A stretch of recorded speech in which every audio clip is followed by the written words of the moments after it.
Le 13 novembre 2017, notre classe, la 3e 6, a eu l'honneur de recevoir le talentueux danseur et chorégraphe tunisien Rojdi Belghesmi et d'assister à la représentation de son spectacle phare, Zoufri, au sein de notre lycée Pierre Mendès France.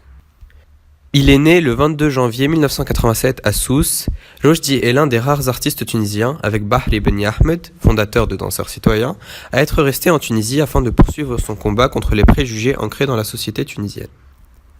Il s'agit d'une chorégraphie d'une trentaine de minutes où s'enchaînent des mouvements tous aussi bien réalisés les uns que les autres. Le spectacle survole toutes les spécificités du Rbourg à travers les différentes régions et les multiples gouvernorats de la Tunisie. Après avoir vu sa performance, nous étions tous impressionnés par ses gestes et ses expressions, et de nombreuses questions se sont imposées à nous. Qu'est réellement le Rbourg ? Quelles sont ses origines ?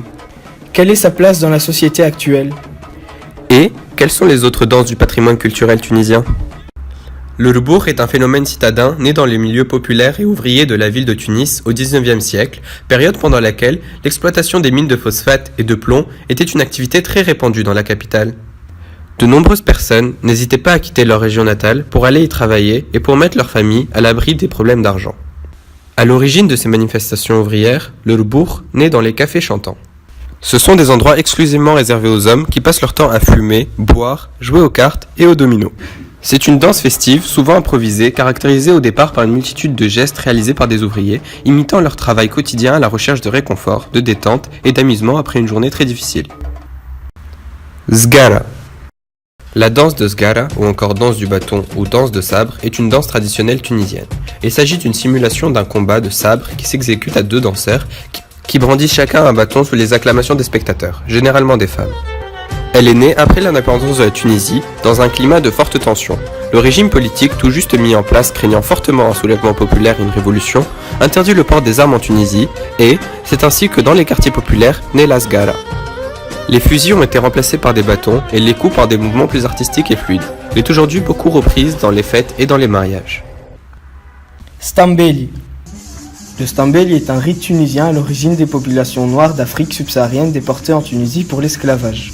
Il s'agit d'une danse mixte à caractère très religieux et surnaturel, où les danseurs entrent en transe et appellent leurs croyances en incarnant des entités surnaturelles. D'année en année, la danse s'est ouverte aux blancs et s'est dépossédée de son caractère religieux pour laisser place à une rythmique joyeuse et festive. Il est toujours pratiqué aujourd'hui dans des spectacles et dans des fêtes. Danse bédouine. À l'origine des populations bédouines, il s'agit d'une danse improvisée où se répètent la plupart du temps deux mouvements de base mélangeant des impulsions des mains, des pieds, des hanches et du ventre. Elle est encore pratiquée aujourd'hui à l'occasion de fêtes et de mariages. On ne peut pas lui définir de caractéristiques principales puisqu'elle varie d'une région à l'autre de la Tunisie. À Tunis, la danse est dite de style andalou et les femmes portent parfois de petits foulards dans les mains pendant leurs performances.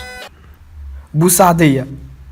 Boussadeya était tout d'abord le nom que l'on donnait aux hommes africains, le plus souvent noirs ou maquillés en noir, qui interprétaient le rôle de sorciers au Soudan. Quelques années plus tard, ils ont été déportés au Maghreb, notamment en Tunisie, en vue de l'esclavagisme. Rongés par la honte, ils créent alors une danse avec des gestes comiques et ridicules afin d'exprimer leur mécontentement. Ils jouent dans les lieux publics faisant rire les passants.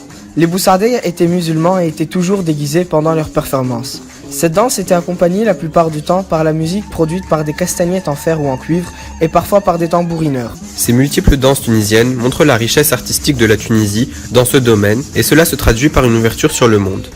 Grâce à de talentueux artistes comme Belghesmi ou Bahri Ben Ahmed, la danse traditionnelle tunisienne s'exporte et rayonne dans le monde entier en donnant une image positive de notre beau pays.